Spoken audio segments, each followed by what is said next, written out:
All right, Capricorn, let's think about Taurus season for you. I'm going to say, actually, let's feel into Taurus season for you because this need to feel rather than think is fundamental to what is happening for you right now.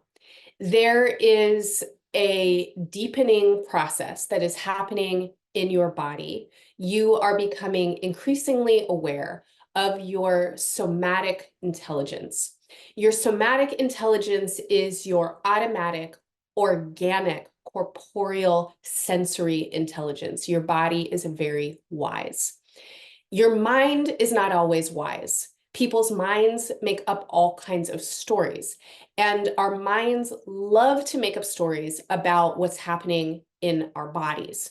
So our bodies might be experiencing some kind of sensation, some kind of elicitation, and it is very quick that the mind will pick up on sensations and start to spin stories about them, especially when there is a feeling of preference, like I like that sensation or I don't like that sensation. Now, for you, Capricorn, you have a strong guidance around a particular kind of steadiness. All of the earth signs do, especially Capricorn. And your guidance helps you stay balanced between likes and dislikes frequently. But as we all do, you also develop deep patterning around how you respond to your preferences, to what you think is pleasurable versus what you think is distressing or uncomfortable. And something is happening for you right now that is asking you to dissolve your preferences a little bit. And you are being shown that there is the possibility that pleasure can emerge from discomfort, and that sometimes what feels pleasurable is actually just more suffering, especially when there's familiarity. And so the familiar patterns of especially home and family and certain kinds of intimacy, certain kinds of exchanges and conversations, they build themselves in our bodies as preferences. And oftentimes we don't even like something, we're just familiar to it, we're accustomed to it. And so when we encounter it in others and in the world, it's like our systems just respond in a way that our minds might interpret as attraction, for example. So this is a period of time for you, it feels like, where you are really needing to repattern a lot of your basic instincts, your orientations towards like and dislike, pleasure and discomfort. And you're needing to do some deeper dives into what do you really like? What do you really enjoy? What's actually satisfying for you? And therefore, what do you want to feed yourself? Now, I say feed yourself as a metaphor. And so please consider everything that you might choose to consume. You consume experiences, you consume interactions with others, right? You're absorbing, you're taking in. What do you want to saturate your experience with? I'm going to say that you don't want to be consuming in the same ways anymore. For some of you, this might mean you want really different kinds of relationships. For some of you, it might mean you're sick of scrolling on your phone and you want to read more books. For some of you, it might mean that you need to give up a certain kind of food because you're recognizing that it doesn't make your body feel very good when you eat it. For some of you, there may be a sense that how you are bringing yourself into attention in your daily life, what you're giving your attention and intention to, is not what you want to be consuming your attention and intention. And so you're trying to take your energy back or take your time or your focus back or something like this. Now, the area of challenge, or one of the areas of challenge for you right now, is in repatterning around what feels familiar and preferential. And so how do you repattern? There has to be a body-mind integration. You are looking for opportunities to pause inside of your experiences and ask yourself, what is it that you are seeking? What are you hungry for? What are you trying to get out of this situation? What are your needs and what are your desires? And don't just ask yourself this in some kind of trivial, momentary, passing manner. Ask yourself this as an embodied meditation. Give yourself time to work this kind of line of questioning out. Journal about it if you're a journaler. Draw pictures about it if you like to draw pictures. I think that dancing and moving and trying to allow our bodies to express something, or doing embodied research, is a really profound and very revealing practice. And it might sound totally bizarre to some of you, but if it does, I'm going to say even better, because then you have the element of surprise that's going to be working for you. And the element of surprise is a very resourcing element for you right now.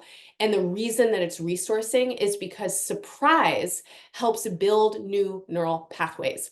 So for example, if you're like, I can't eat marshmallows for breakfast anymore, it's making me feel fucked up when I start my day with that much sugar. But you're really habituated to it. You love marshmallows. You don't want to give them up. And you're trying to tell yourself with your mind that you need to make a new pattern. That's going to be really challenging. It's going to be hard to give something up because you're trying to use your mind to choose something that's different from what you prefer. Now, say, for example, that someone comes to visit you and they make you a frittata for breakfast.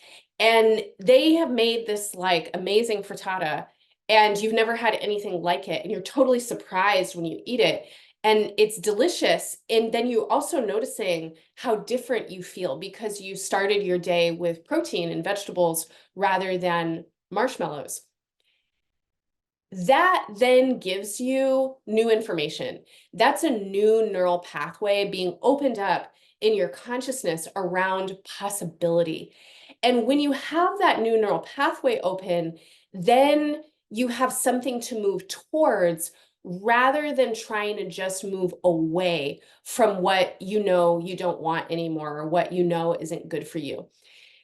How do you welcome surprise into your life? Because the nature of a surprise is that it just happens. And so if you're trying to shift your preference or shift your life or open up to some new way of being, doing, expressing, moving through the world, and you don't want to do a particular thing anymore, how do you open to the new thing? You have to put yourself out there, Capricorn. You have to give yourself opportunities to experience new things. You have to give yourself opportunities to play.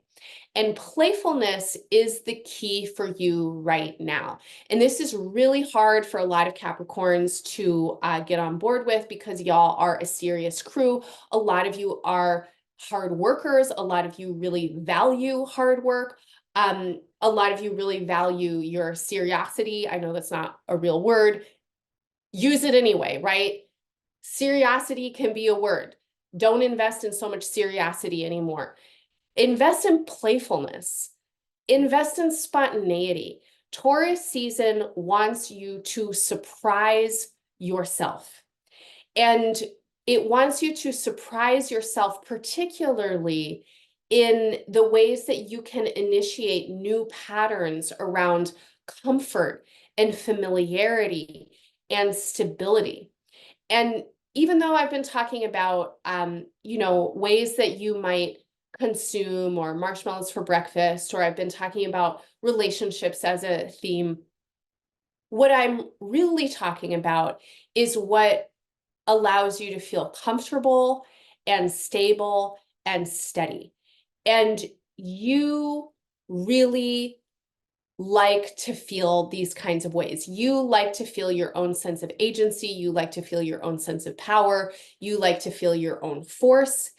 And there are ways that you have learned to feel powerful, to feel in control, to feel possibility for your own choices that have to do with early family and early childhood and ancestral and cultural dynamics that actually keep you in survival mode. And we want you to be liberated to make new and different kinds of choices. But it can be hard for you to make new and different kinds of choices when you think that you are moving towards what's best for you, and when you're in a habituated pattern that is deeply grounded in survival thinking. And some of these patterns are so deep that it's like you don't even realize that they're in operation. So over the course of Taurus season, give yourself opportunities to be surprised and to experience new ways of feeling satisfied, interested, satiated, entertained, and playful. And I don't know what that means for you, but I trust that you can figure it out.